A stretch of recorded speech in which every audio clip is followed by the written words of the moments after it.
Spooky Tuesday.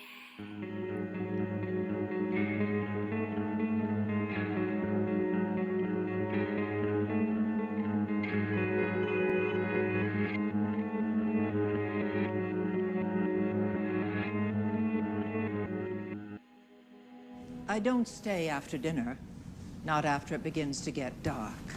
I leave before dark comes. We live in town, 9 miles, so there won't be anyone around if you need help. We couldn't even hear you in the night. Why would we? No one could. No one lives any nearer than town. No one will come any nearer than that. In the night. In the dark. Hey guys, welcome back to Spooky Tuesday, a weekly podcast where we're breaking down all of our favorite slashers, thrillers, monster movies, and black comedies on the new scariest day of the week. I'm Sydney Thompson. I'm Monica Height. And I'm Chelsea Duff. And this week, we are talking about a movie that if you were a 90s baby, you watched at every single sleepover during middle school. And if you didn't, then you are very uncool. I'm looking at you, Chelsea Duff, because you've never seen this movie. And also you, Monica, because you didn't watch it until recently. Yeah, I only watched this like a month ago for the first time. How dare you call me uncool right out the bat? Okay, but am I wrong? Yeah. Well, yeah. I think, yeah. I mean, I'm going to be straight up. I was a fucking nerd in elementary school. So yeah, I was definitely uncool. So you're right, but it hurts and I don't appreciate it. I do feel that I possibly would have been cooler if I had seen this movie sooner. But I also had literally never heard of it.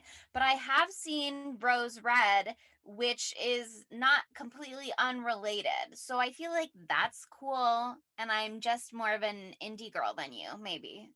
Have you Wow, considered so one maybe indie. mainstream? Oh, wow. Now she's calling you basic. That's the rebuttal. Fuck. What are you going to say? I was both basic and lame in elementary school, so I've got nothing to say. I don't know. I was pretty hardcore in middle school, so That's true. I'm sure I would have been absolutely terrified of you. But I surely would have avoided you.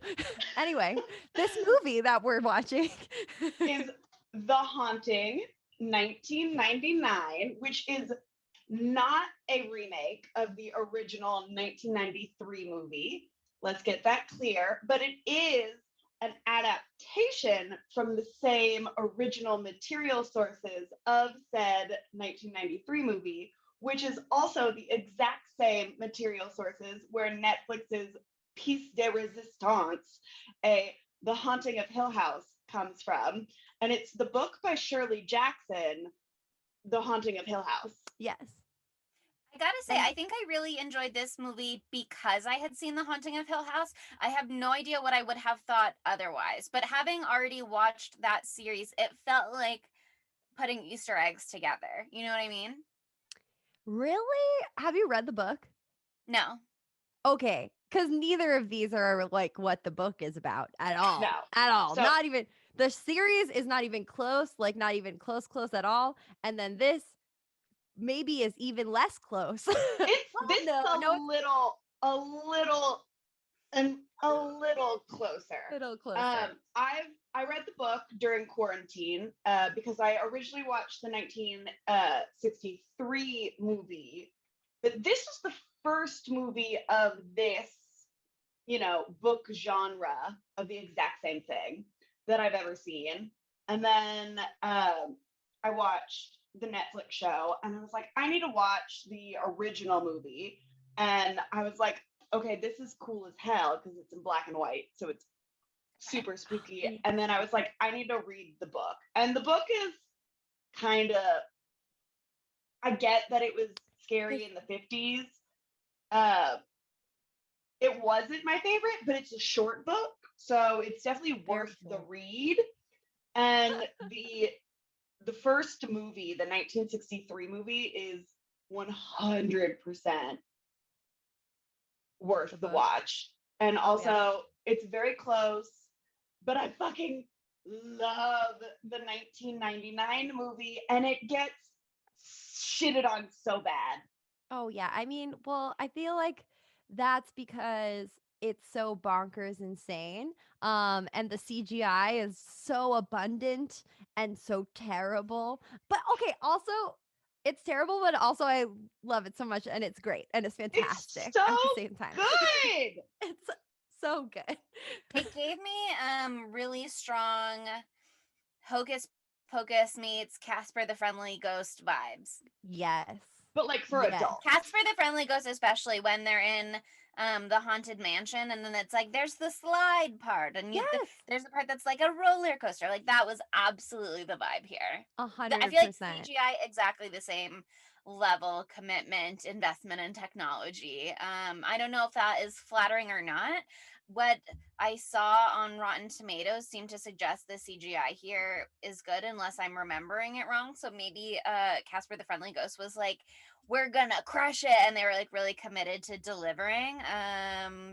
Perhaps that's not true though. I don't know. The CGI was probably like state of the art for 1999. But Mm. it's like when you watch the first Mummy now, or when you watch the second Mummy now with the Scorpion King, and there's that part with the Scorpion King, and it's the Rock's body on a scary not a scorpion's butt on his body, and it's very terribly done. It's I very gotta terribly rewatch done. that. Oh, it's Yeah, really I good. It's also so have good. to rewatch Mummy 2. Okay, but so if you haven't watched this movie at a middle school sleepover, the plot is a study in fear escalates into a heart-stopping nightmare for a professor and 3 subjects trapped in a mysterious mansion. And TBH, I feel like that doesn't explain this movie at all. Nope, not at all. Like They gotta leave something to surprise you, which is every single thing that happened like in every the single last thing. hour. uh Yeah, yeah, I mean, the thing about this movie is that it really does not prioritize the storytelling of the movie necessarily, no. which is in part per IMDb. Although I will say a lot of the IMDb trivia for this film read a little bit like gobbledygook, so don't know how much I trust any of it. Mhm. But IMDb trivia basically says like there's a lot of rewrites, a lot of like creative struggles on this film. Steven Spielberg was involved at one point, and then when he saw the final cut, he was like, "Take my name off! Like nobody say that I was involved with this."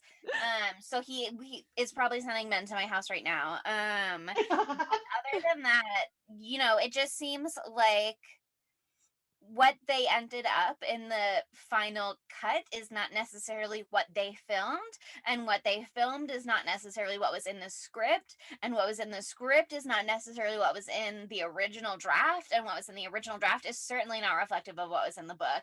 So just a lot of adaptations, Yes. evolutions here of this story, and lots of things fallen by the wayside in the meantime. Oh yeah. There's a lot of holes. There's a lot of things I don't understand. One of them being the fact that maybe Hugh Crane is the Hulk at some Mm. point or Yes, throughout the entire film. There's no he point where is he so doesn't look like the large. Hulk. It was okay. The spooky mansion of it all, plus the scary portraits, were very Beauty and the Beast.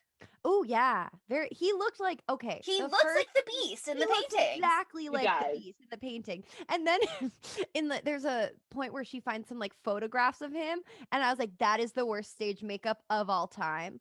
With whatever they put on the actor to play Hugh Crane, like it's just like it looks like worse than what I did when I was on the makeup team for the plays in high school, like way worse. Okay. So that was an atrocity. They should have put some of the CGI budget towards the makeup team just for that one scene. Uh, Let him just look like a normal scary man, because I felt like the portraits looked like a normal scary man, and when there were actual photographs, it was like he's a monster. Like he's I don't know, been through something horrible that disfigured him and possibly. made There was him like very furry. Maybe it it was, got weird. all of the child murders and Yeah. wife murder and all of that Sure. just like really, really ran him rugged. Just Yeah, some like real horcrux shit turning him into a monster. I child can't talk murder right really now. does I'm a doing real lot for your Horcrux mutton shit. chop.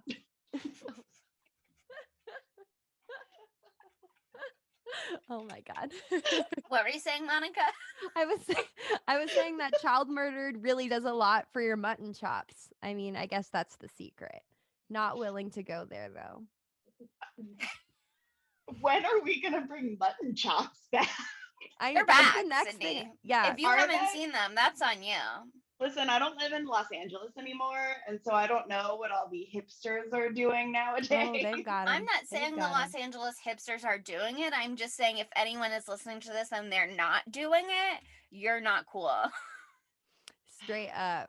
Adam's gonna We need cry some- when he hears this.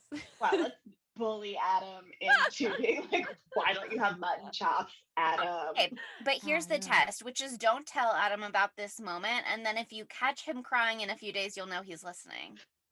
Wow, This is the good way. test. That's We're a really good way to feet see to the if my fire. boyfriend listens to the If pod. yeah, if Listen, he we doesn't all get know upset that about Adam a lack of doesn't mutton listen chops, to the pod. look, we can imagine. He usually does. He just hasn't in a couple of weeks. So this will be a great way. He usually he does. doesn't He listens cry, I'm 3 gonna be times. If he doesn't cry, I'm gonna be so mad at him. So Dump him if he doesn't cry over not having mutton chops. Wow. okay. Anyway, Dump him. But anyway, the point of this movie, I mean, maybe we shouldn't get to it yet, but the point of this movie is not the adaptation of Haunting of the Hill House. It's not the fancy house. It's not the Hulk / Wolverine hybrid that is the villain of this film. It is Catherine Zeta-Jones. Yes, That's the point of this she movie. is the star Yeah. of this movie. And I I'm wonder, fully ready to support that. I wonder if like that's why little middle school me was like, let's watch this movie at every single sleepover. Because I didn't Probably. officially tell everybody that I liked girls until I was 15. So So ahead of the times. 13-year-old me was like, yes. And then honestly, I feel like my entire personality is Catherine Zeta-Jones in this movie. Yeah, I get a lot Sure. of that vibe from her. Like, that. I see this that a is lot. where First, Marcala. What was her name? Was it Marcala? Carmila. Carmela Carmi- Mercala, yeah. Okay, Carmila / Marcala. That was you in the last movie. Now you're Catherine Zeta-Jones in this. I wish I was Catherine Zeta-Jones in this, but I'm fucking Nell, aren't I? Yes, and we all know Chelsea is Luke. Also, I demand an apology. Yes, from I was Monica gonna say. Okay, for I'm like sorry. ragging on me because I was like, Luke, no, that's not right. That's his brother. But Owen Wilson plays a character named Luke in this movie. And I was And like, I want an "Ha ha, apology." idiot. It's Owen Wilson, not Luke Wilson." Well, the joke's on me. I started the film and I was like, fuck, I'm an ass. So I apologized off the pod, and now I'm officially apologizing on the pod. I was out Thank of you, line. thank you. But anyway, okay, this movie starts off in like the bleakest setting that I've ever seen. Yes. And then they never acknowledge that ever happened again, which is like fine because it's good, colorful character background story, but also considering what happens later in the film, why did we never acknowledge the fact that Nell has a sister? She's got other family. I would just have loved that to come back around considering where the plot went. But why don't you set the scene for anyone who has decided to listen to this podcast episode without seeing the movie and therefore needs us to paint the picture? The scene is set with Nell, our main character, I guess, but it's really Catherine Zeta-Jones. But it's Nell. But I wish that there had been one just from this perspective. But anyway, Nell in the apartment that she's lived in probably her entire life with her mom. And she's in an argument with her hot but horrible sister, who is played by Virginia Madsen, our girl from Candyman, which needs more love. I don't Didn't understand recognize her though, gotta say. You didn't recognize her? Really? She looks the same except with longer hair. No, didn't recognize her even a little bit. I want Wow. more Virginia Madsen in this movie. I feel I like know. we were just given a little taste, and I want Yeah. a big bite. I want more of her Mm. because she's my wife. I want more of her because it would make sense for the plot. I want more of her because instead of appearing further in this movie, she went on to be in The Haunting in Connecticut in 2009. And I just feel like if she had concentrated her haunting energy in the right place, we could have all come out better people because of it. Agreed. I am really on the same page as you. I think the reason you didn't recognize her in this movie, though, is because in Candyman, she was wonderful, problematic at times, but on the whole, dreamy, blue Mm-hmm. eyes, wonderful. In this movie, she's the the She biggest sucks. bitch. Oh my god, makes She me Oh, fully she's the sucks. worst in this movie. Yeah. yeah.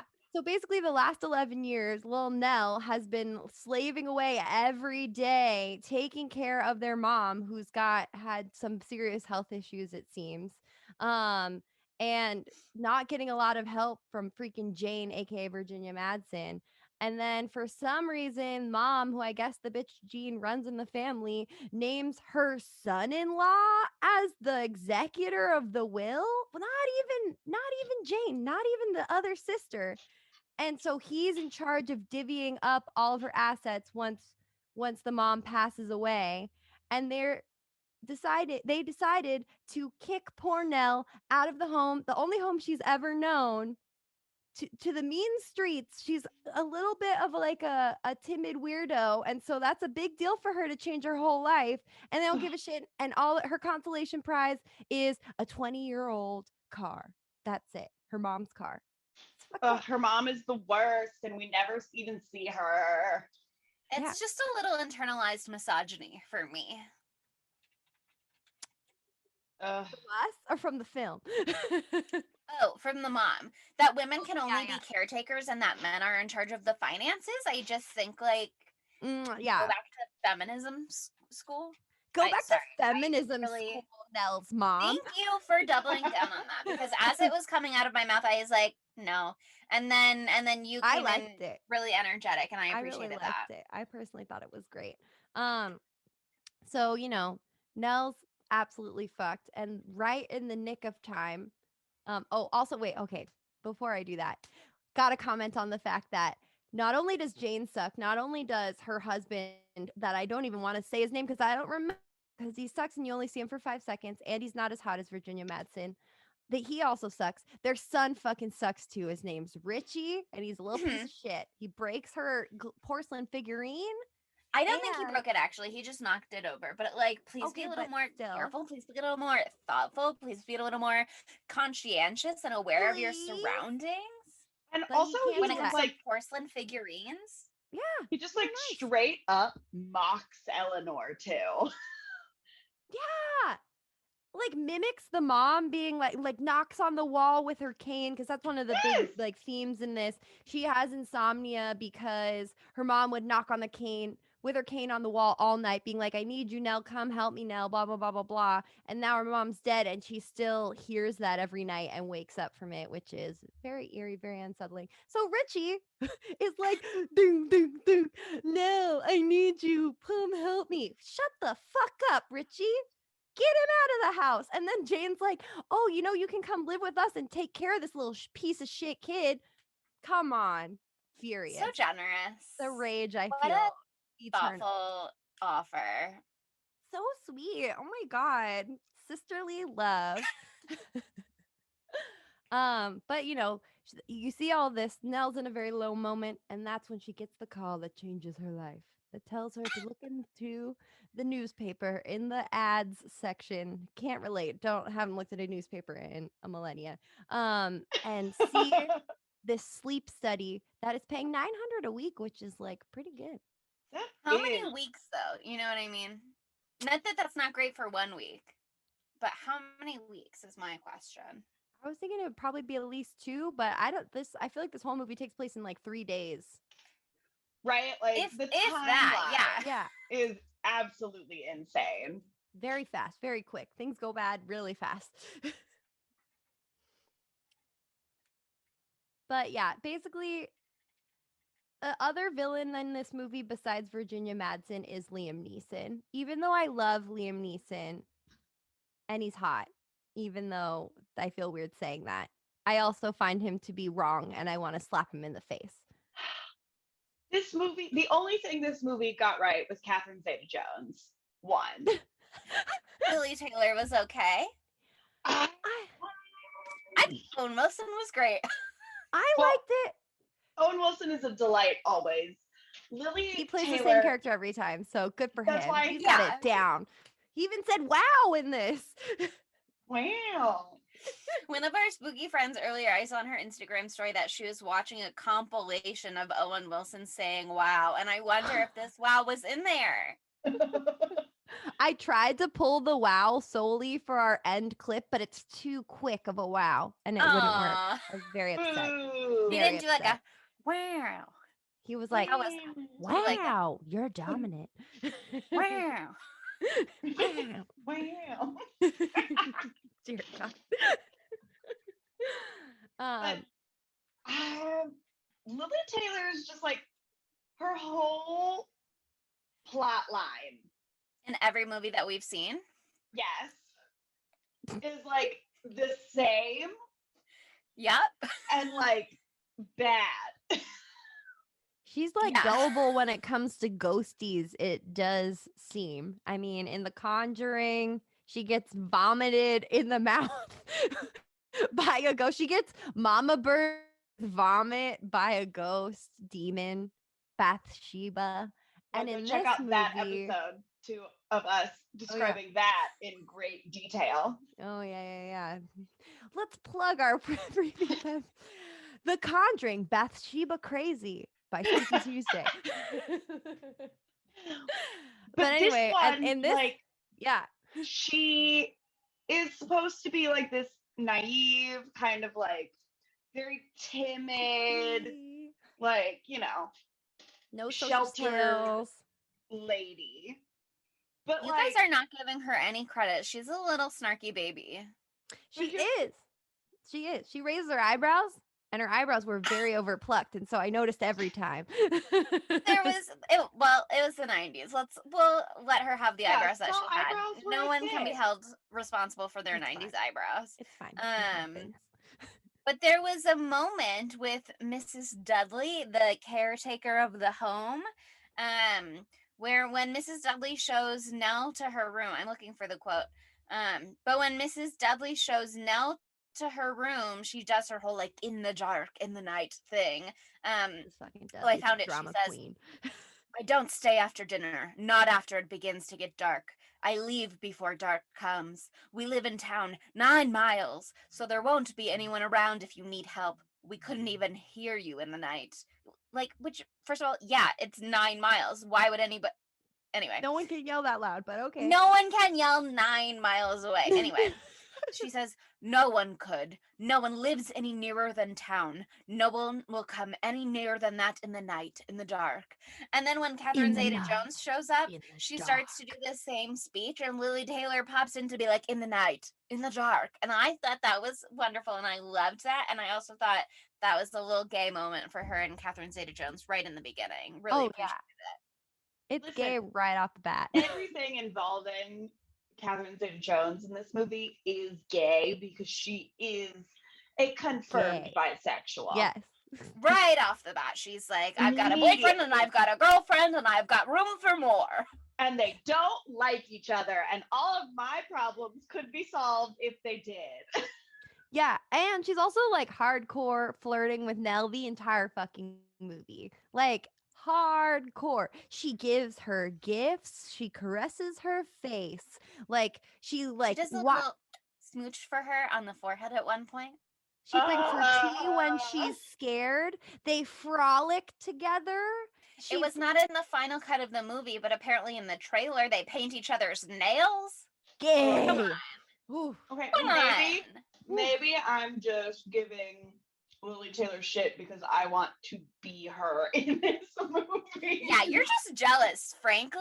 I'm You're a jealous hater. and you want what she has. Jealousy I is do. ugly on you, Sydney. Okay. I'm sorry. So- I Jealousy is a just want- disease. Get well soon.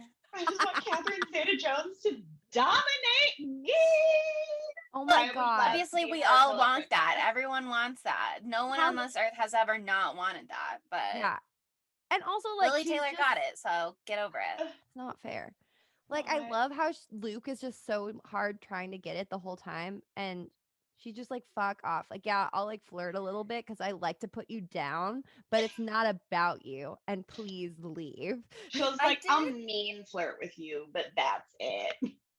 I got some like not fully OT3 thruple vibes from them, but I got like he would be allowed to be a guest star occasionally in their relationship. You know I what I could mean? see Like he that. could make a cameo. That's the I could see vibe that that. I got from their interactions.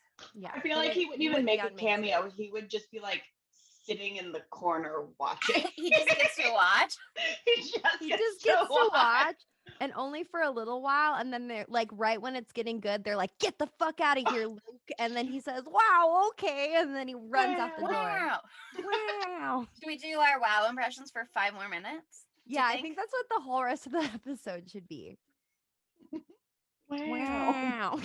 Wow. But okay, so we didn't set up what the whole thing is about. Basically, it's Liam Neeson and he's some doctor. Do I have to call him his real name in this movie, No. or can I just call him No, Liam Neeson? please, Liam let's not Neeson. start that now. We're like Right. 37 Dr. episodes Liam in. Neeson. Dr. Liam Neeson has them all there under false pretenses, but it's an insomnia study.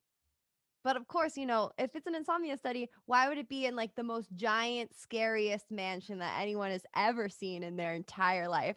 Like, Isolation is important, Monica. I It's know like you he didn't said even that. watch the film. I did watch it. And I was like, that's a bullshit answer. But of course, these people want $900 a week. So I don't blame them. And Yeah, also, fair enough.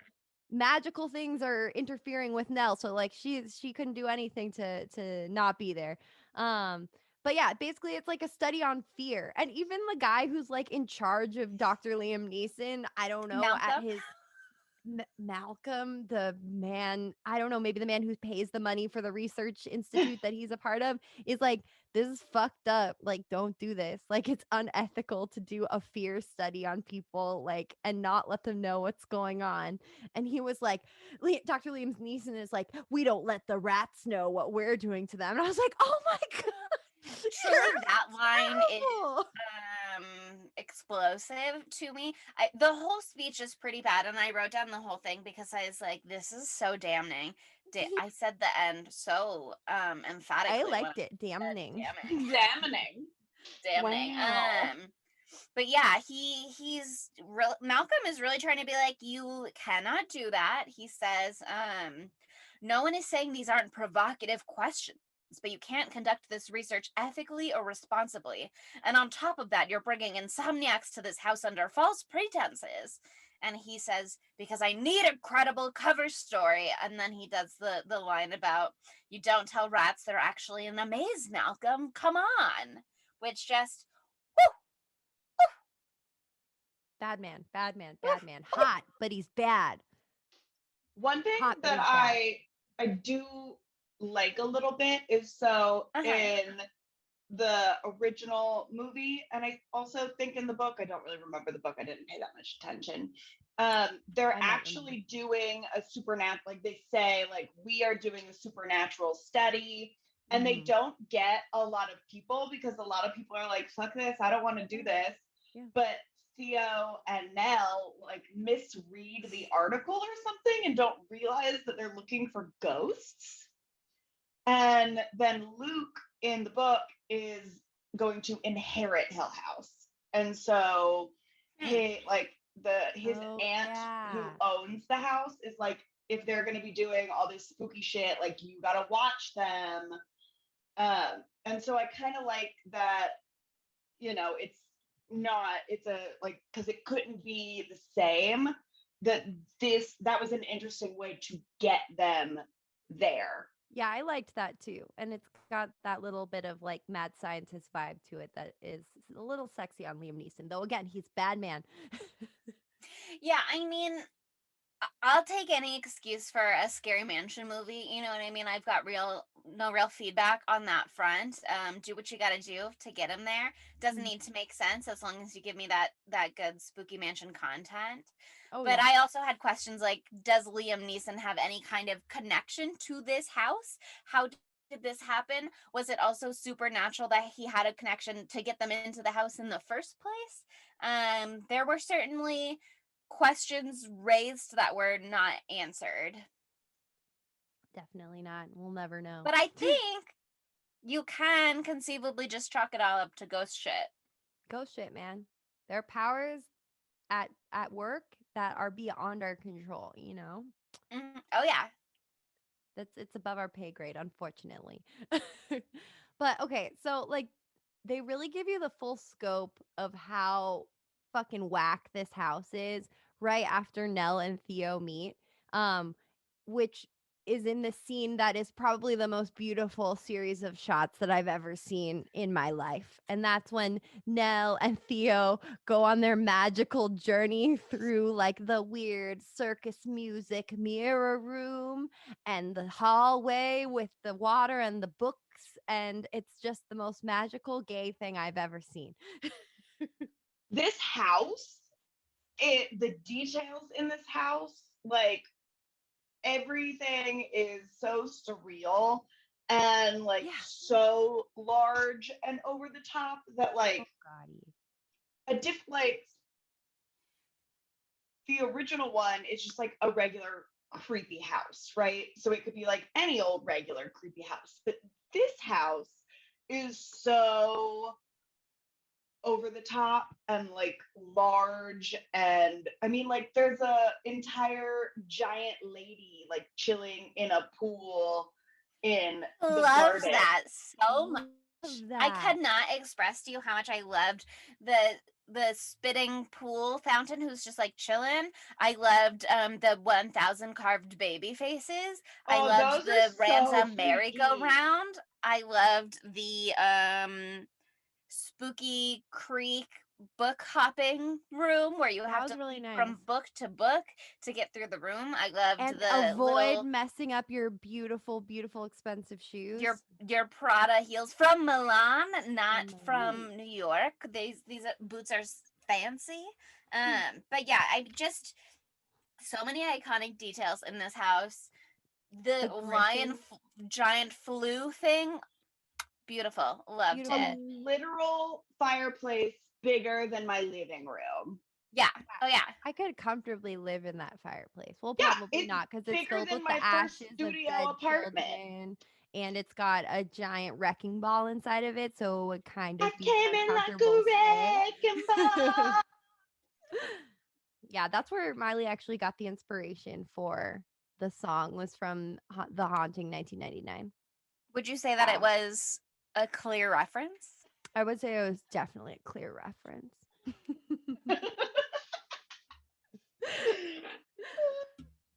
Okay, but one thing that like does, you know, irk me about Lily Taylor is just like her immediate descent into like something is wrong here, and the children, there's just like the children, like something is wrong in the house. To be fair, I think that only starts after a creepy ghost baby crawls into her bed and presses its face up through her sheets until it gets up to her pillow, and then it's like, "Hi, Eleanor." So I mean, but that's you like know, night one, or that's night two, because the first night, they get all the creepy like banging on the walls. And we get that moment when Catherine Zeta-Jones, Theo, is like, no, and they run into bed together. Oh, God. Okay, also, but also every pajama set that Theo has, banging. The sexiest thing I've ever seen in my life. So just has to be said. Anyway, what were you going to say, Chelsea? I have questions about that scene because we saw it with our own eyes, obviously, but also then when Luke barges in, they're like, "Did you hear that?" And he's like, "I just heard Theo shouting for me," being like, "Luke, come help me." He doesn't look like he's joking, but then Theo goes, "I never called for you," or whatever she says, which makes me wonder if she called for Nell, which I loved, or if that was like a thing the house was doing. Well, wasn't it in The Conjuring it all goes back to The Conjuring. Yeah. Everything goes back, where they talk about how they could be screaming, but nobody could hear them. And so maybe it was like very insulated, but the house was also like Yeah. screaming out for Luke to get there. Because Theo was actually screaming out for her. But Luke, I think, is also just full of himself. So he heard them screaming there's and he was that. like, they're calling for me. Yeah, there's Wow. that. I would like to confirm verbally. There's a point at which Liam Neeson's character is describing some of his study participants, and he says one of them is like low self-esteem, high narcissism, blah blah blah. But that's Catherine Zeta-Jones, right? Like we can all agree that that one that he was describing was Catherine Zeta-Jones. Probably. Let me see if I have the quote in my notes. Low self-esteem, high narcissism, chronic feeling of emptiness, identity disturbance. Yeah, that's definitely Catherine Zeta-Jones. That description makes me irate, and I want to kill Liam Neeson, and he should have died in this movie. Anyway, continue. Yeah, he was bad. How dare he Sexy, speak that way but about my bad. wife?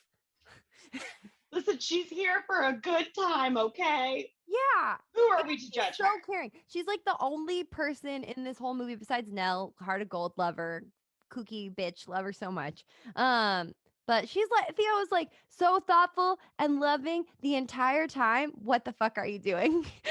I did have a question at one point where I was like, why is she here? Like, she doesn't seem to need the money. She doesn't want to cure her insomnia. But then immediately I was like, oh, it's for the laughs. Yeah, it's for the lulz. Immediately. 100%. As soon as I started typing the question in my notes, I was like, it's for the laughs. She Great loves the story. to tell. Yep. Yeah. Oh, yeah. Totally. Listen, No my further life reason. motto is do it for the story. You've got a lot It's- of great ones. So I have it's so working out many well for good you. stories. That's because I live by do it for the story. Damn. Theo is you. You is Theo. Grammar. Wig. What do we think? I can see it. Dye your hair black. Don't. You're blonde. No, It's I will beautiful. never Don't dye do my that. hair. Wear a That's why wig. I I said have I a would black get a wig. wig. You can borrow my share wig and we'll see how it goes. Okay, good. Okay, but night 2 is when, the little baby, the CGI baby, the CGI curtain baby flutters in. So many CGI curtain babies, by the way. Like they overuse that thing. The CGI in this movie is bad in a bad way, but also bad in a good way. But also a work of art and state of the art for the time of 1999. Oh yeah, I pulled up Rotten Tomatoes to see what I had glanced before, and I won't read the rest of this one sentence of a critical review because I don't want to give away any of the ratings here. But they called it sophisticated visual effects. So these were presumably great for the time. Sydney. They're so bad. I love them. But Do you remember them being bad in middle school though, or were they good at the time? No, they were great at the time. You were like, oh my God, look at this curtain baby. I've never seen a curtain baby before. Wow, they're braiding her hair. Wow. Okay, the hair braiding CGI part is fucking hilarious though. It's so bad. That's definitely night 3, okay? Like that, we're not there yet. I'm sorry. I'm so sorry. I'm jumping the gun. But so we at least know that there is 3 nights. So Sure. I say they're maybe there a full week, maybe 5 days at the max. Maybe there certainly could like be like nights that are happening off screen that we're not seeing, but I do feel like we're seeing pretty much everything. I agree. Yeah. I feel like what? Night 1, poor what is her name? Mary Lambert or whatever, something like that. Hottie with the red hair. The assistant. Mary. The assistant. She's hot as hell. Sad to see her go too. 1 second. First night, she gets her face fucking sliced by, what was that, a harpsichord? Yeah, and that scene was actually kind of scary. because you see, Yeah. like, you see it being tightened by The itself. final destination of it all. Yes. Totally. And even her being like, I can feel something is bad in this house. Like, I just like, I'm picking up the vibes of this house. And then all of a sudden she strokes the thing and it like takes her eye out. And so boom, the two assistants have to leave and then they never come back. And this is something I didn't notice the first time. When they go, they had a copy of the key that opens the gate. They had one, but they give it to Oh, the dude to Todd. take Mary Lambert Todd to the hospital. Also, like they never fucking hear from them again. Like what happened there? Like Yeah, if he had a spare key, why didn't he come back? yeah, Okay, that's weird. I have questions about that though, actually, because when that first happened, they had just heard the the spooky story, I think, about the house, maybe. Oh yeah, because I wrote in my notes, love to tell insomniacs a spooky story before bed. But then she started to freak out, Mary, and be like, "There's something wrong, something about this house." And I was like, "Is she acting? Like, is this part of the study? Like, she's setting up Yeah, the spookiness of it all?" I But then couldn't her tell. eye got sliced, and I was like, "Oh no, she was freaking out authentically." She's feeling those But then vibes. she gets in the car with Todd, and as they're driving away, she like does a weird little smile or like a laugh. So then I was like, was she acting, or is she just glad to be getting away from the house? Like, I've got a lot of questions about Mary, and since she literally never comes back around in the story, we have no answers. But We'll Would never love to see those know. deleted scenes. But I yeah, like to think that she was helping set the atmosphere, maybe. I don't know. Oh. I feel like Because she it was is a fear study. Yeah, and she's helping them. I mean, Liam Neeson says it throughout where he's like, I gave them all the pieces, like I gave them the clues. There's that moment where he's like, he tells the story that he tells all three or all five of them at that time, I guess, is Mhm. that Hugh Crane owned the house, he owned textile mills. He really wanted kids. He had his wife named Renee, but she died and he was sad. R.I.P. And then outside They after wanted Mary and kids Todd. for years. The drama of it all is Oh that he yeah, yeah, built this yeah. You're right. amazing house for all the children, and they're like, "Oh, it's a fairy tale because he was so hot, she was so hot, and they were so happy in a She's the big hottest bitch house." around. He's She the was the hottest wealthiest bitch bitch around. around. And Match they made have in a lot of heaven. stillbirths, which like Yeah, so sad. so many Um, stillbirths, and then she but died. then they're outside after Mary and Todd drive away, and he's like, "Owen, I have a secret." Oh, he didn't say Owen because that's Owen Wilson's real name. Um, but but he said, "Luke, Owen I have a Wilson. secret," which is that Renee killed herself. And then he's like, "Don't tell the women." And of course, Owen Wilson immediately goes inside and is like, "Hey guys, do you want to hear a secret? But don't tell anybody because I was sworn to secrecy." But obviously, Who that's else are what they Liam gonna tell? There's no one else in the wanted. fucking house.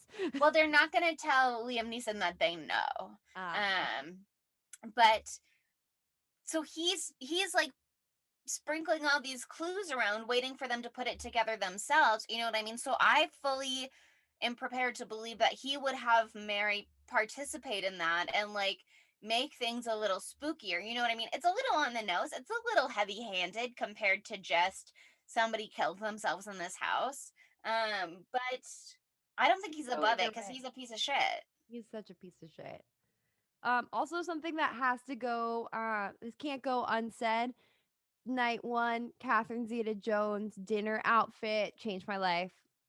The Oh, choker, the velvet, like all that oh, the shit. hair The up. hair.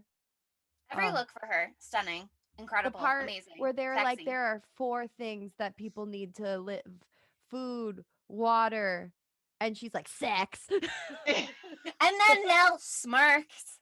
Let's not overlook Nell's smirk in that moment. Mm-hmm. Okay, but Okay. has Nell ever had sex? With Catherine Zeta-Jones, maybe. Maybe. I'm interested. If I she dies a mean, virgin, that's so look, sad. can we blame her for simply waiting until Catherine Zeta-Jones came along? No. No. Why would you have sex with anyone ever if you knew that if you waited one day you could have sex with Catherine Zeta-Jones? Catherine Zeta-Jones is the hot, sexy, older gay woman who's gonna show me the ropes. Like that's what's happening here. I'm projecting all of that onto Theo, and it went really well for me the whole film, and it was fantastic. Gillian Anderson just got fully canceled in Monica's mind. No, And now it's all no, Catherine no, no, no, no, no, Zeta-Jones. no, no, no, no, no, no, no. No, it's I'm them saying together. either one. Oh,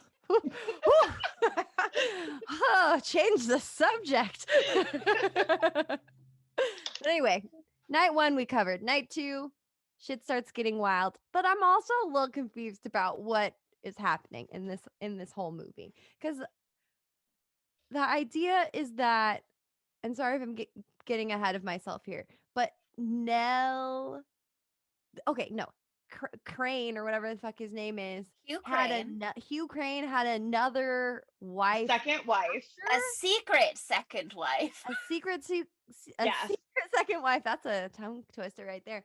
And did he kill her? Is that what it is? She left, I think, is what says. There's one point where Nell says Oh. like she had a child and then she left. And then she left, and that's how she had kids that led to the lineage of Nell existing. I was completely lost. But that's not clear to me either. It's not clear to me that Nell doesn't come from the baby that she left behind, because she does call Hugh Crane grandpa. But also there's a moment where she sees herself pregnant. She sees Caroline pregnant. Not exactly clear. And there was a moment where I was like, That hold part on, this fucking got a sucks. little incesty. Yeah. Like, what is that? But then I was like, I don't know if she is related to Hugh Crane or if she's just related to Caroline Crane. But since she inherits the house, I assumed she comes from that baby's lineage. But did Caroline take the baby with her, or is it confirmed that she left the baby with Psycho? I feel like she must have taken the baby with her, and that's why Hugh Crane keeps stealing all these children from the mill, because he doesn't have a baby. I think he was stealing all of the orphaned mill babies, which is just horrible. But and the second wife found out. And she was pregnant, and she was like, she yeeted herself out of the situation. I think. Here's the quote. Nell says, "You see, this is the room where Caroline had her baby before she ran away. And the children, they wanted me to see this so that I would know this was my home. See, Caroline was my great-great-grandmother, and the children are my family." Blah, blah, blah, blah, blah, all the rest of this stuff, because that scene is about something else entirely. But she says, Caroline had her baby, and then she ran away. She is my great-great-grandmother. So the children are my family? Well, the children are not. It doesn't really make sense. Family per se, because they were stolen from other families. Well, but they're adopted in the mill. Yeah, it's really adopted. The chronology of Carolyn is not clear, because she also sort of implies that Carolyn hid all of these children in a room, although I don't know if that means the ghosts of these children she hid in a room, and she closed the door to keep them safe from Hugh Crane. Yeah, I feel like maybe her ghost came back to the house. Her ghost, the children's ghost. I don't know that the movie knows. Thing. I don't know that we're gonna be able to figure it out simply because no way to know. The logic is not there. So I mean, that means we can make it be whatever we would like. Want it. I like to think that Ghost Caroline came back and was like, "Hello, ghost babies that are here in purgatory. Let me put you in this room with a gilded tiny baby door." I am deciding in this moment that I think that Carolyn had her baby. Who knows what happened to that baby? I don't give a shit. But she left with her little sea necklace, and then the baby went with her, and from that, Nell was eventually spawned, or some other lineage. But the necklace was passed down to Nell's mother.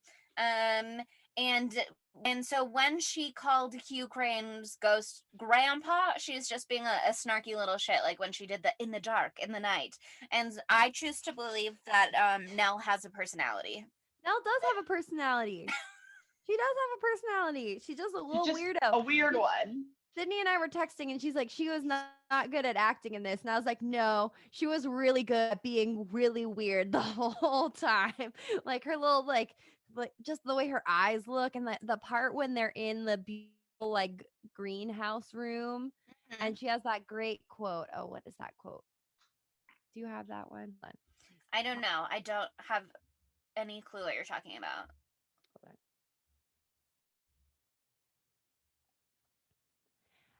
And then she has that great quote when they're in the greenhouse room, and she goes, "You know, all my life I've been waiting for an adventure. I thought it never happened to me. I mean, adventures are for soldiers or for bullfighters the women fall in love with." Very interesting thing to bring up, but I'm glad she likes Sure. bullfighters. I thought she said the women the bullfighters fall in love with. I didn't write it down. Adventures are for soldiers or for bullfighters the women fall in love with. I have no idea. Either way, it's an adventure. And then she says, True. "Now here I am. Paintings are moving and strange voices are calling for me at night. And all it cost me was 5 gallons of gas." And I'm like, wow. Her performance in that moment, I was like, you freaky bitch, good for you. Like, you're excited that little ghosts are coming out of your bed and braiding your hair. Like, she's like, I love babies, even if they're all dead and they're haunting me. That's fine. Good for her. Very Okay, sweet, but very loving. So excited to have family other than her bitch sister, and I love that for her. Yeah. okay, Can't but blame also, like, if there was a ghost that just wanted to play with my hair, I would be down for that ghost. Like, if Not bad. that's like, sure. Yeah. If they can do braids, if they can do an updo like that, I can't do that shit. I would be very stoked. Listen, as long as they can learn how to Dutch braid, they can stay. Because I cannot do that shit. I do not know, and I will not learn. My arms get tired. It's really not that hard. I'll do it for you next time we're there. Yes. That's a promise, right? Because Oh yeah, Monica's like, I would also like to get in on this. I need to get in on this. I love can't braiding even do hair. a normal so braid, so I will braid your hair. That's flirting.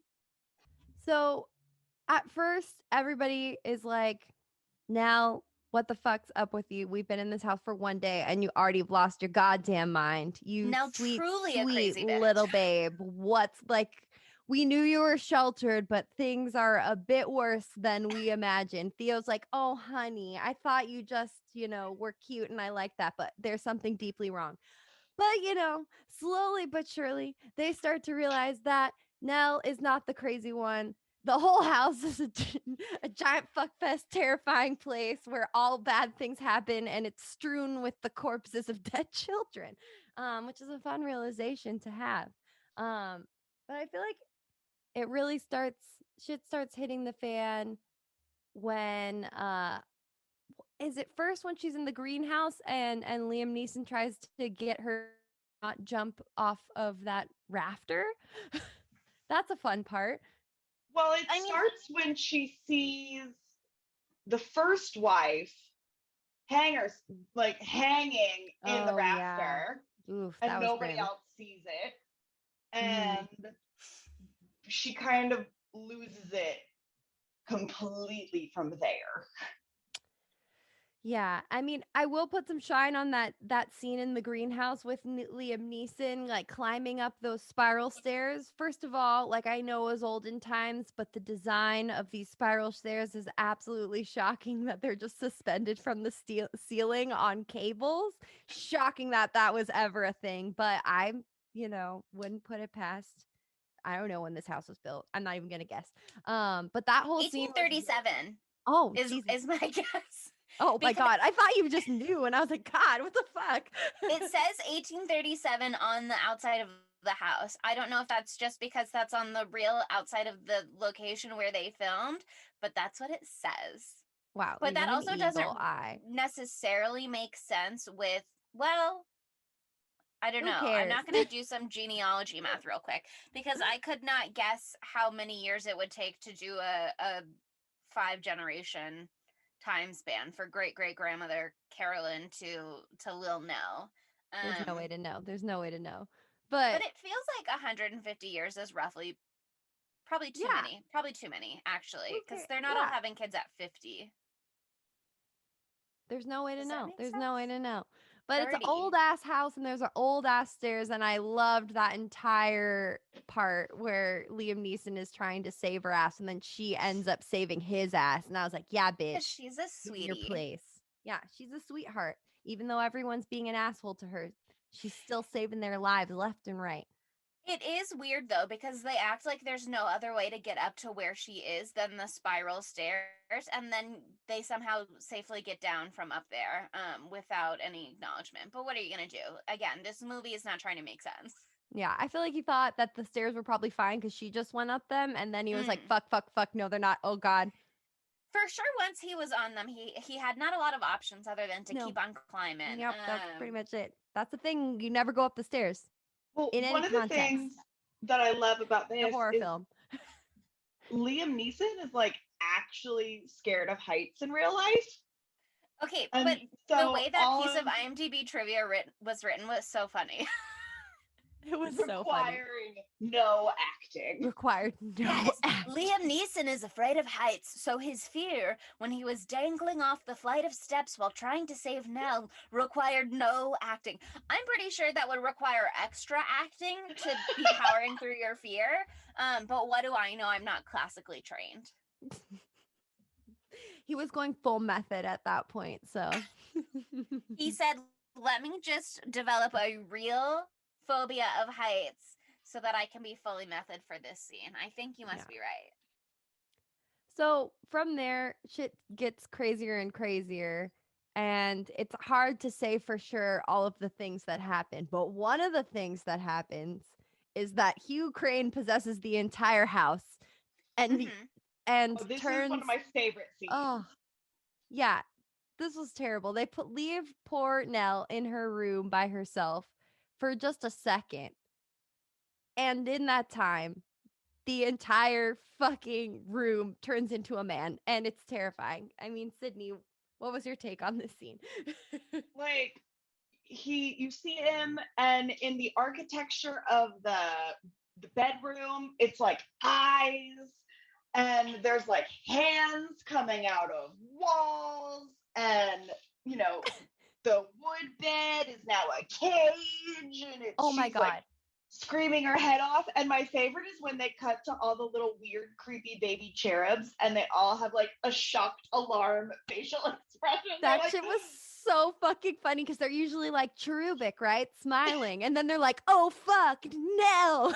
The ceiling is gonna be a man in a second. You better piece it.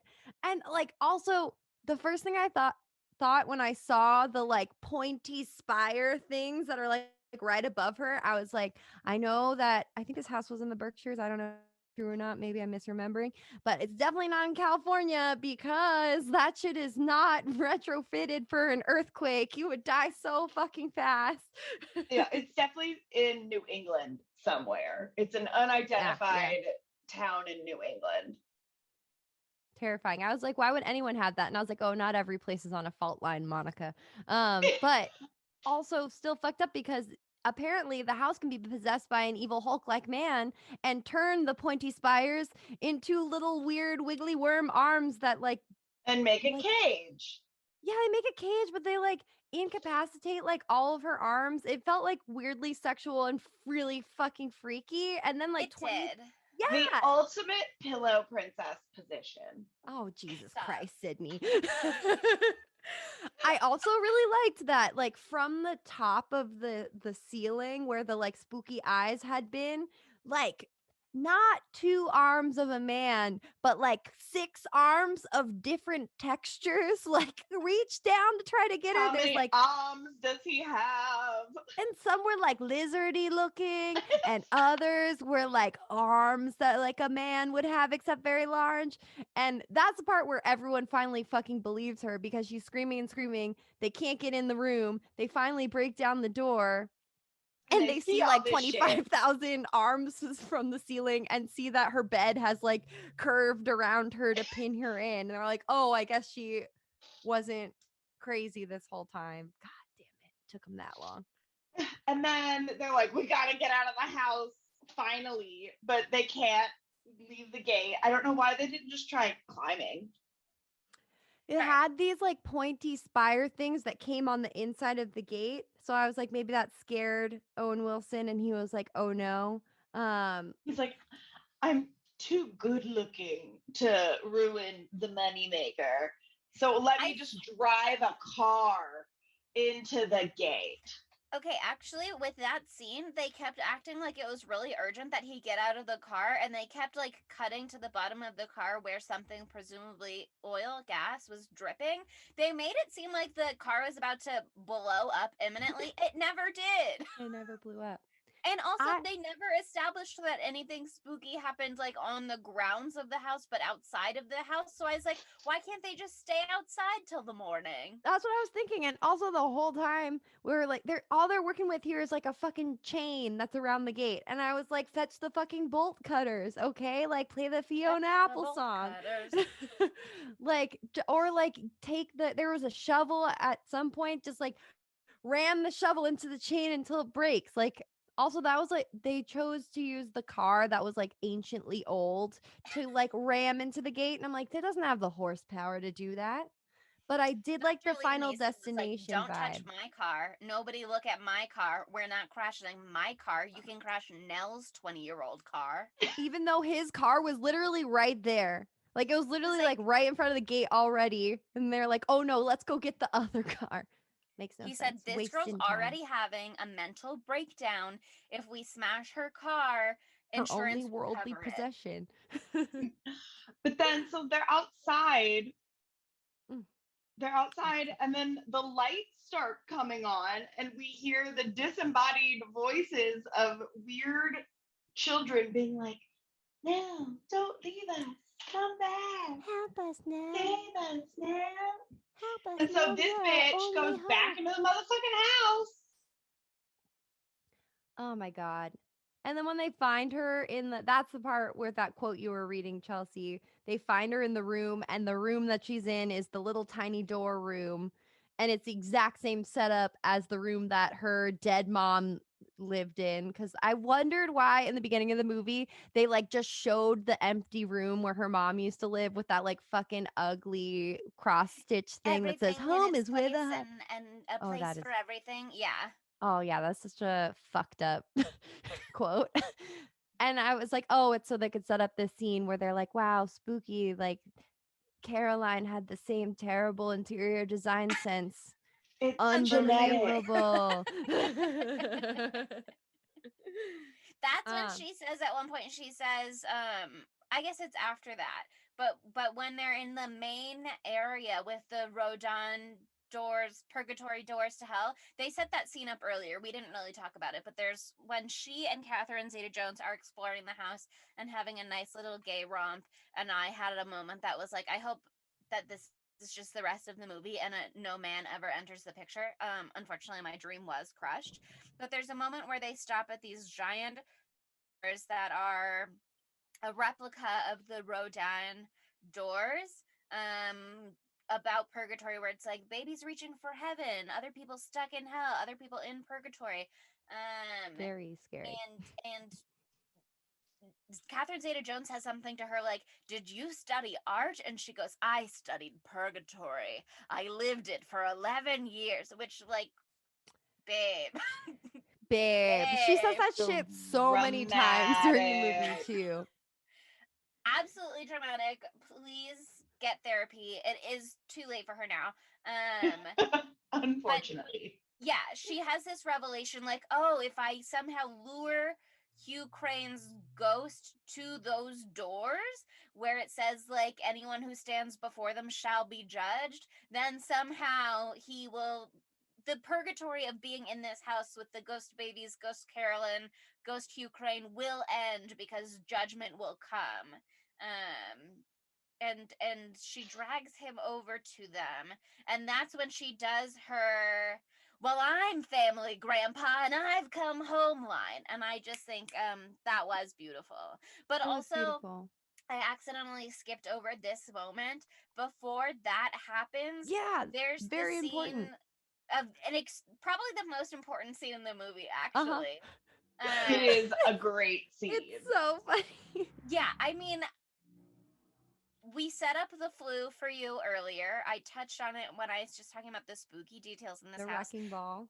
The There's through this, line to Miley yes, Cyrus. yes, it's giant. It's shaped like a lion head. It is gorgeous. It almost crushes Owen Wilson in the beginning of this movie, and then it comes back around. Would anyone else like Oh to my have god. that moment? This Let me setup do is it. Let me do so it. good. Yeah, do it. So all of this like spooky shit is happening, and Owen Wilson is not having it. So he defaces a portrait He of fights Hugh a Craig. painting. He fights he beats the shit out of it with a candlestick. But one thing I did read that like IRL, while he was doing that, he ended up hitting himself and had to have stitches. It said something flew off, but I was like, a piece of the painting flew off and got him, or a piece of the candlestick Broke the flew off and got him. candlestick. I It's would the like to know candlestick. more. He was That's how just he got that scar. acting, baby. He went full method, baby. The painting fought back. And The painting was method, actually. but so, you know, ghosty Hugh Crane was not about to be Oh disrespected no. like that. He's like, And this is the so, second painting of mine that you fucked since you've been here. How dare you? how could you do me like that? And so Owen Wilson is on a carpet that just gets dragged. And That instead bad type of of magic carpet ride. and instead of, I don't know, rolling off said carpet, he is just screaming. And then he stands up in the fireplace, larger than my living room, and gets decapitated by the lion wrecking ball.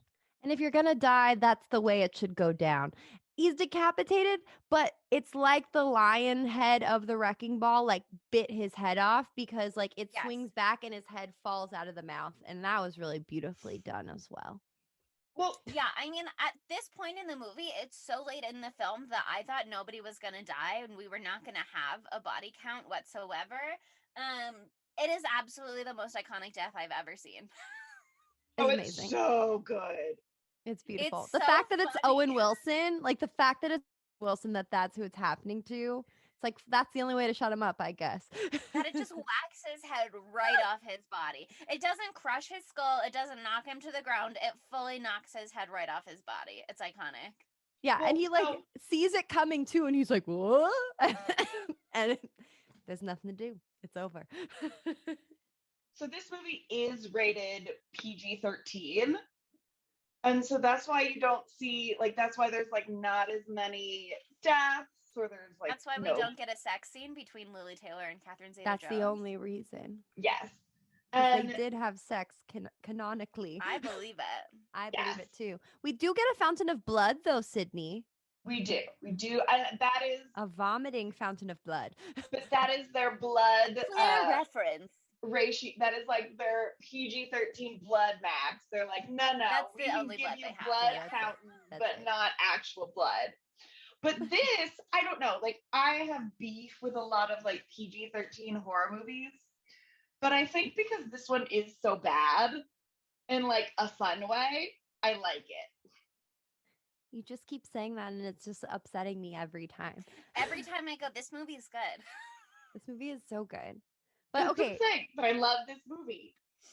Yeah, you go bad and I go, and then you say in a fun way and I go, okay. but okay, the final scene of this fucking movie is like the biggest, like beautiful acting portrayal I've ever seen from Catherine Zeta-Jones, and that's not true. She's in other things where she does better stuff, but it's very heartfelt because our young Nell, I don't know how old she is. She seems young. Throws herself on the sword, and by that I mean gets herself yeeted into the purgatory wall as Hugh Crane is being sucked into it as hulking. Literally, this was the Hulk. He was the Hulk in this moment. Hugh Crane was the Hulk, but plus Wolverine, like I said earlier. And all the little scary skull demons that are on this wall become alive as everything seems to in this house, and Sure. they pull him in. But of course, to pull him in, they have to like fucking like slam poor Nell onto the wall full force. And there's a beautiful moment where she's like, Christ. Yes, and another clear reference to all of the To Christ Christ. shit in The Conjuring. Yeah. She's just like on the cross, She's and then just on she the like cross. pietas her way down. Yes, the demon guys in purgatory lay her down on the ground, and then all the baby ghosts come out of the wall and they say, "Thanks, Nell. Oh, that's so nice of you. Oh, Nell, love you." And they fly off to heaven. And Nell's like, Girl, bye. "Yeah." And she smiles and she fucking dies. Which is just like, and now we're Oh, left it's gonna with be the okay. two best actors of the movie And alive. now her stupid bitch sister just gets to sell the apartment, no issues, and she gets the car once she gets it fixed, and she doesn't have to sacrifice herself for any ghost babies. Like, Jane really came out on top here, and I hate that for her. It's not fair. And then we have to watch the horrible moment when poor Nell's wife, Theo, realizes her beloved is dead and just weeps over her corpse. Oh my God, that was very moving. I was moved. I was like, Catherine Zeta-Jones is a really great actress. Like, she's really good. And she's so hot, even in grief. Ugh. She is. I think she's the only, not everyone. There's like 5 Oscar nominees in this film, but I think she's the only actual Oscar winner. Yes. And she won for Deserved. Chicago in supporting actress. Which the greatest film of all time. Oh, That's the greatest film of all time. Obsessed That was with like my it. literally my favorite thing in the entire world. So it's Okay, so good. Can I spoil something really quickly? Yes. Or we have talked about, we haven't fully committed to this idea yet, but we have talked about when there's a 5th Tuesday in a month, doing a non-spooky film, perhaps reading it through a spooky lens. But now I would like to just go on the record and say I want Chicago to be yes. one of the first films, Yes. if not the first films. Yes. It is about murder. Yeah, Yes. I have another one also about murder that I've really pitched to be the first film that we do. So Josie and the perhaps the Pussycats? second one. Yes, Josie and the Pussycats. I've said it on here before, but it's a murder mystery, baby. It counts. So, yeah, so that one first, and then perhaps Chicago for the second 5th Tuesday. Yeah. Thank you, Catherine Zeta-Jones, for your sacrifice, for everything you've given us, for just being you. Thank you for being my new wife, and thank you for at some point in the future being the sexy older gay woman who teaches me the ropes, because I know that's going to happen. Is she gay in real life? No, she's married to Michael Douglas. That doesn't mean she's not Doesn't gay. mean she's not gay. I know, but I don't think gay. She says frantically. I don't think she's ever like had a moment. Otherwise, I would have She was known. so believable here. I know. I believed it. But anyway, I mean, this leads us directly into our first segment, which is could it have been gayer? And the answer is only if they fucked. Right. I know that they fucked. I just They did. It could have been gayer if they Showed dropped it. any hints that happened in the final cut of the film. Yeah. Even a kiss on the mouth. You know what I mean? She could have kissed her to try to breathe the breath of life back into her. I would have really liked that. But I also probably would have cried because I got a little teary just looking at her face. Catherine Zeta-Jones, not Nell. Sorry, Nell.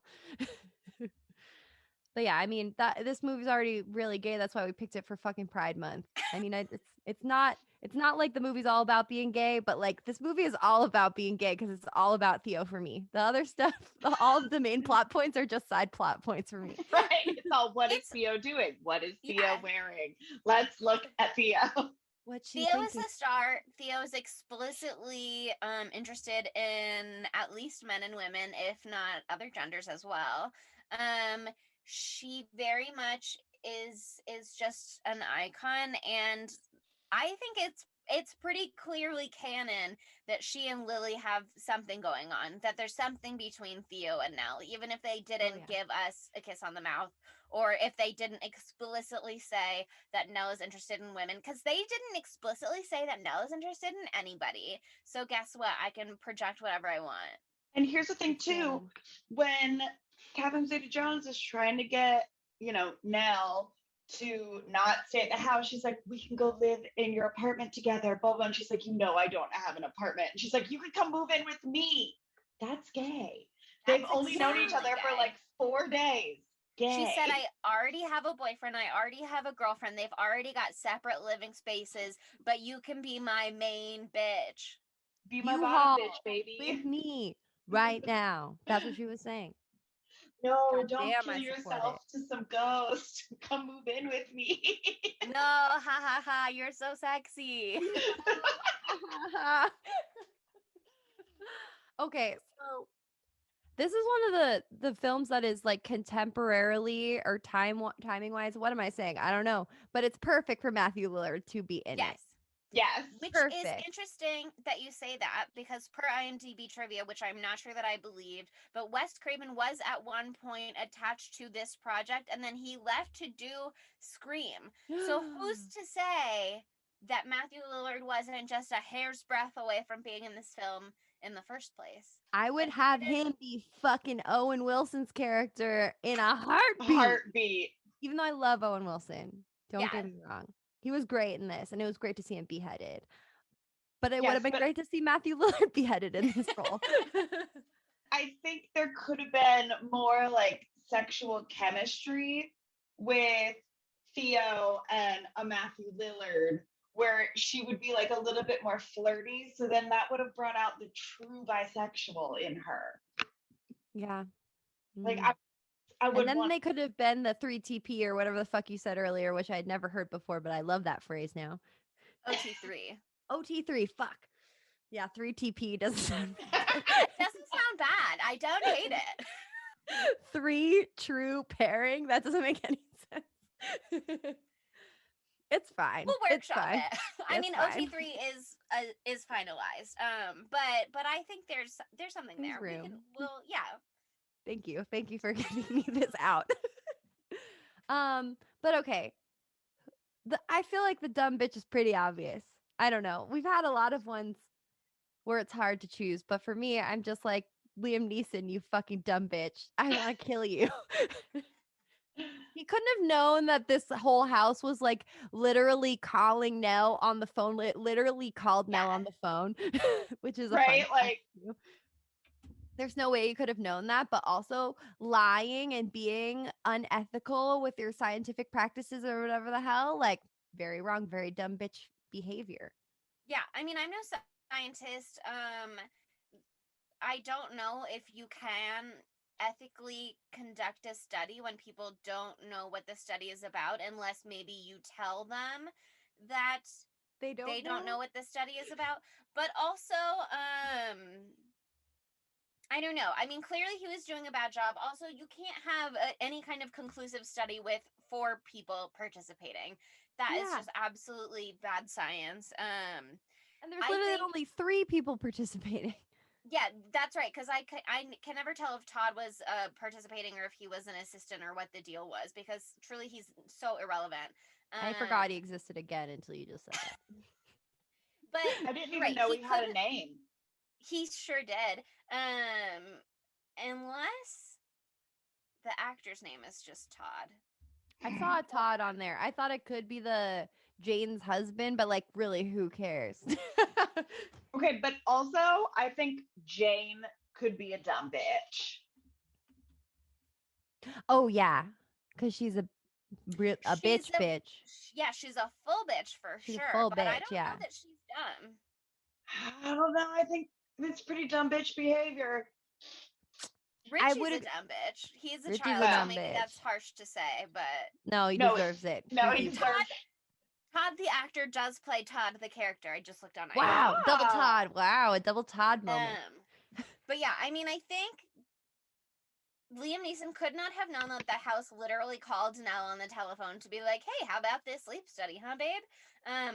but I Hey, can't bestie. imagine. It seems like he had his participants do a lot of tests. He mentions a Kiersey temperament sorter, and he talks about other tests that they did. We see Nell doing what looks like a child's maze from a like Happy Meal activity pack. And that So tells you a lot about the yes, that psyche. yeah, I mean clearly it's very legit.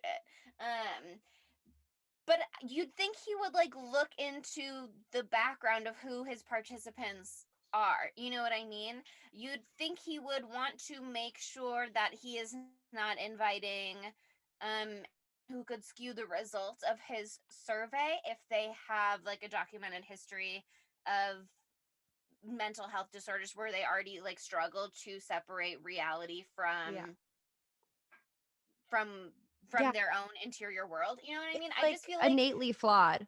yes, you want to make sure that your science is good science, and I think if he had done that he very possibly would have unearthed this connection to the Crane house where literally Caroline Crane's necklace has been passed down 5 generations to get to Nell, who wears it around her neck Yeah. walking into the house. Nope. Obviously he couldn't have known that the house was haunted, and I think you can make the argument that the house would not have been haunted if Nell had not walked through the doors. But the house did call Nell on the phone before she ever walked through the door, so Yeah. maybe you can't make that Well, argument. and the Dudleys were always like, yeah, we don't Oh go to yeah. this house Yeah, at it's night. been Like, had been fucked. But okay, also I think that okay, his name is Dr. David Marrow. This is my first acknowledgement of that. But I guess Dr. I knew Liam that. Neeson, um, I think also realizes that he's a dumb bitch too, because like he has all those Yes. times when he's talking to himself on the recorder and he's like, I should have had them leave when Mary Lambert got hit in the face with the harpsichord. Like he realizes that shit. And then there's also that moment where Theo's like, you're a dumb bitch, but she doesn't say that. But she does He's slap him. Oh yeah, he's like, it was a controlled experiment. And she's like, a controlled experiment? She's in total shock. You can't do that. And he said, I told you it wasn't meant to be like this. And Theo says, oh, come on. You don't care about insomnia. You just wanted to scare the hell out of us and fit in your little tester model. And to understand this, you can't do it. And he said, listen. And this is the part where Liam Neeson like acts, like he like acts in this part. And I was like blown away because he like had been doing nothing this entire time and then he's like all energy all the time. He's trying to get his Oscar. Listen, you listen to me. I've tried to help people. My field of study is the science of fear. I try to understand why people act the way they act, why they feel the way they feel. And then feels like you psychopath and bitch slaps him. And she says, you don't feel. So that's me. Like Theo thinks he's a dumb bitch. And so everything that Theo says is right. And so I agree with her. Theo picked the dumb bitch for this movie. Thank you, Catherine Zeta-Jones. Your word is law. Yeah, it is. Why they feel the way they feel. God, that should be our quote for the end. Okay, that's it. I'll pull it. But okay. Sydney, did we convince you or no? I could be convinced on this. I know that we I hate I fully support you that Jane is a big bitch. I big bitch. just She gets the big bitch award. Okay, she yeah, gets The the big ultimate bitch award. bitch award. Yeah. And Liam Neeson gets the dumb bitch the dumb award. bitch award. He's Okay, just that I can so fuck dumb with. is the thing. You know what I He's mean? so He's dumb. she might be peak bitch, but he is peak dumb. Yeah. And that's the real crux of it all. So finally, after all of this discourse, we must give our knives out of fives. And so, Chelsea, set the scene for us. What did the people think? The people did not like this movie, Monica. What? it, it got What? it got 5 out of 10 on IMDb, which is pretty good. That's a good half. But then when you look at Rotten Tomatoes, it is 16% rotten from critics, and it is 28% not much better from audiences. And that review that I mentioned earlier about the sophisticated visual effects goes on to say that the sophisticated visual effects failed to offset awkward performances and an uneven script. So Fuck. pretty much lambasted this movie. And the thing is that I don't know that they're wrong. The script is incredibly uneven. You Some of the literally don't know what happens. performances, sure. But I thought most of the performances were pretty good. There weren't really moments where I was like, that was bad acting. So much as the movie itself does not lend itself to too many real emotional moments. Although, like you said, there was some with Liam Neeson, there was some with Catherine Zeta-Jones. Not so much for poor little Lily Taylor, although she did her best. But she just was working with a character who is not so stable. A little wacky. We love her. Little wacky. But I liked it. Like I said, it did feel more Casper the Friendly Ghost than like any other kind of horror movie we've covered, but I did really like it.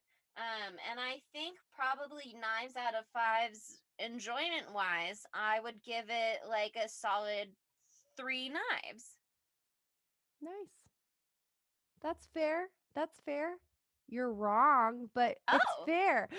I'm not saying I didn't like it. I think we all gave Thanksgiving one knife and we loved that movie. You know what I mean? That's true. I'm blinded by the light that is Catherine Zeta-Jones, and I was being very rude because of it, and I apologize.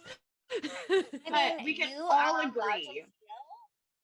You are allowed to feel however you feel about my rating. And I did, after we finished The Blood Spattered Bread last week, I did walk away from my rating being like, was I just grouchy?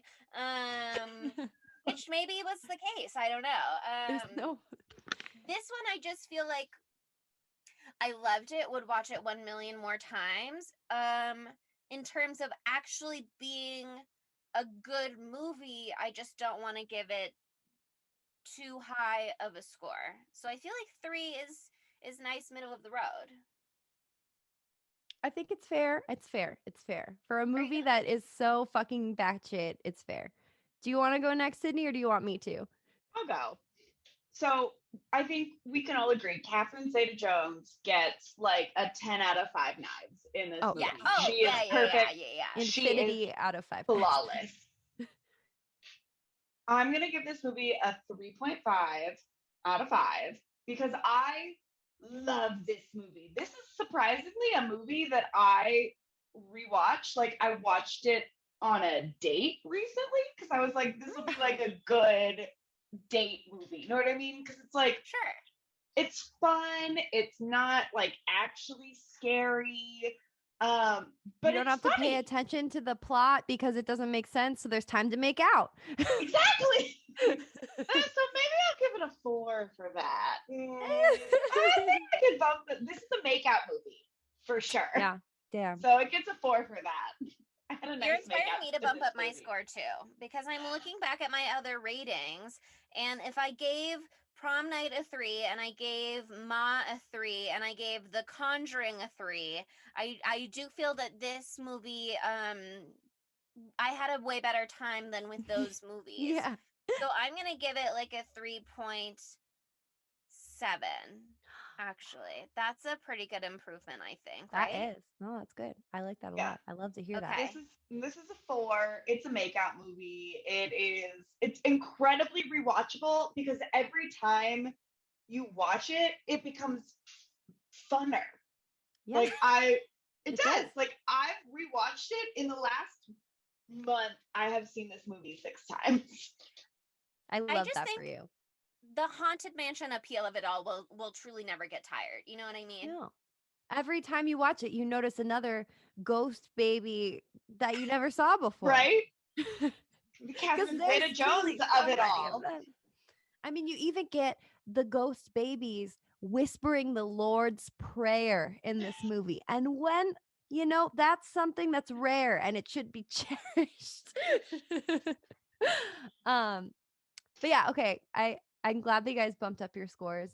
I'm going to give this one a 4.111111 repeating because, I mean, you've heard me this entire time. The first time I watched this movie, I watched it a month ago while eating. Like, I ordered like way too much sushi. So I was just gorging myself on sushi while watching it. And so I was a little distracted because I was like, this was way too much sushi I spent in a obscene amount of money.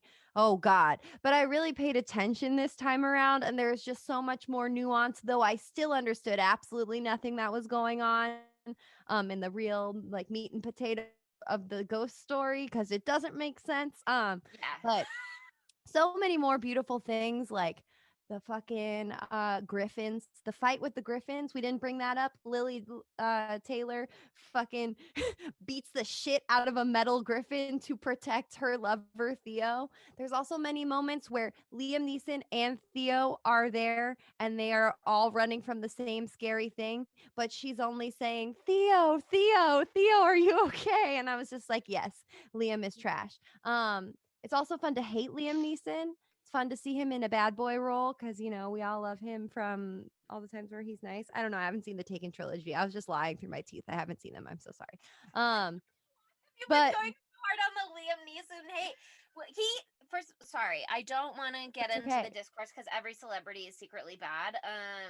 Oh, is he But bad? unfortunately, including Liam Neeson. Fuck. I thought you must really love the Taken movies. You haven't even seen them. No, I haven't seen him.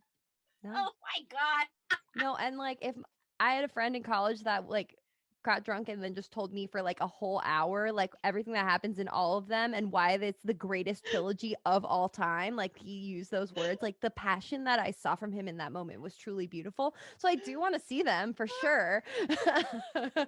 Yeah, I'm not a big Liam Neeson fan, but like I like to look at his face, but now that I know he's got a bad soul, then it's out, it's over. Okay, and I mean, one thing that I just think is really funny about this movie is that it's brought to us by DreamWorks.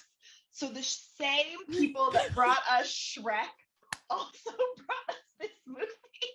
that's important. It's Thank you beautiful. for calling that out. Thank you. The work that they did on the CGI in this film was laid the groundwork for us to have Shrek just 2 years later. Did Shrek come The out in gr- 2001 or was it 2004? I think it was 2001. It's 2001 because the 20-year anniversary was like 2 weeks ago. Yeah. Yep. Talk about the Yeah. greatest movie of our generation. Seriously, seriously. But this one is definitely like the fifth greatest movie of our generation because there's 4 Shrek movies. Yes. Anyway, that's my 9 out of 5, 4.1. That concludes The Haunting, 1999. But I could talk about it for 2 more hours. What are we doing next week? I honestly don't remember. Next week we are doing a movie called What Keeps You Alive. None of us have seen it. This was just another gay movie that popped up in our gay horror research. It's about two married women married to each other who go into the woods and then spooky stuff happens. That's really all that I know. But it looks really good and I'm really excited to see it and find out more. Yeah, when did it come out? It's a newer one, right? It's relatively recent. It is from 2018, so it's Oh only like shit. 3-ish years old. Ooh, I'm excited to watch something new to me and new to the world. That's going to be fun. Yes, I and the gayness coming out in 2018 hopefully means it will be like real gay. You know what I I hope that mean? they kiss. I In mean a they're way that wives, so it's definitely real gay. oh They for better fucking sure. kiss. But like Blood Spattered Bride was real gay without really giving us on screen Gay. kisses. The You gay. know what I mean? Yeah. I want to So see some hopefully gay shit. I I would want love to to see yeah. coitus. I don't want to see two ladies touch hands and then my brain be like, "That's gay." I do want to see that. I want to see that 1 bajillion I times. always But want I to see also that. more than that. You know what I mean? And I I'm want them to hoping this hold movie. hands and kiss and say, I want I'm gay. a real gay couple, not just a gay character, not just one gay kiss. And I am hoping that this movie delivers. Fucking better. But I hope you enjoyed listening to Spooky Tuesday.